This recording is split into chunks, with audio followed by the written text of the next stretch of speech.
என் கருவிலே அவர் என்னை கண்டிருக்கிறார். பாருங்க, வசனம் அழகாய் சொல்கிறது, வேதனை உண்டாக்கும் வழி ஆதாம் தன்னை மறைத்து கொண்டான். திருப்பி ஆண்டவர் வந்து, என்னப்பா செஞ்ச, நான் வேண்டான்னு ஒதுக்கின கனியை நீ சாப்பிட்டுட்டியா? ஆமான்னு சொல்லலைங்க. நீர் தந்த இன்னைக்கு பல நேரங்கள்ல பாவத்திற்குள்ள சில சாக்கு போக்குகளை சொல்லி பாவத்துக்குள்ள நம்மளை மறைத்து கொண்டே இருக்கிறோம்.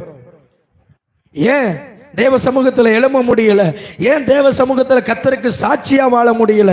இவங்க தான், இந்த காரியம்தான், இந்த செயல் தான். கர்த்தர் சொல்லுகிறார், வேதனை உண்டாக்குகிற வழி என்னிடத்திலே இருக்கவே கூடாது. சங்கீதக்காரன் ஆண்டவர்ட்ட தன்னை அர்ப்பணிக்கிறான். எனக்கு எத்தனை பேர் சொல்ல முடியும், ஆண்டவரே இந்த வேதனை உண்டாக்கும் வழி என்னிடத்தில் உண்டோ என்று பார்த்து என்னை எந்த பாதையில நடத்தும்?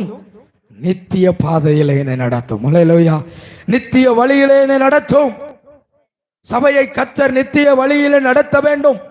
வேதனை உண்டாக்குகிற வழி அல்ல தேவன நமக்கு வைத்திருக்கிறது. சில விதமான காரியங்களினாலே வேதனைகளின் வழியாய் நாம் ஊடுருவி வருகிறோம். ஆனால் அதன் வழியாய் கர்த்தர் என்னை நடத்த விரும்பல. வேதனையின் வழியிலிருந்து என்னை மாற்றி அவர் என்னை நித்திய வழியில சபையை கர்த்தர் நடத்த விரும்புகிறார். எத்தனை பேர் ஆமென் சொல்ல முடியும்? சங்கீதக்காரன் சொன்னதை போல, ஆண்டவரே வேதனை உண்டாக்கும் வழி என்னிடத்துல இருக்குமானா என் வழியை சுத்தமாக்கி என்னை நித்திய பாதையில நடத்துங்க.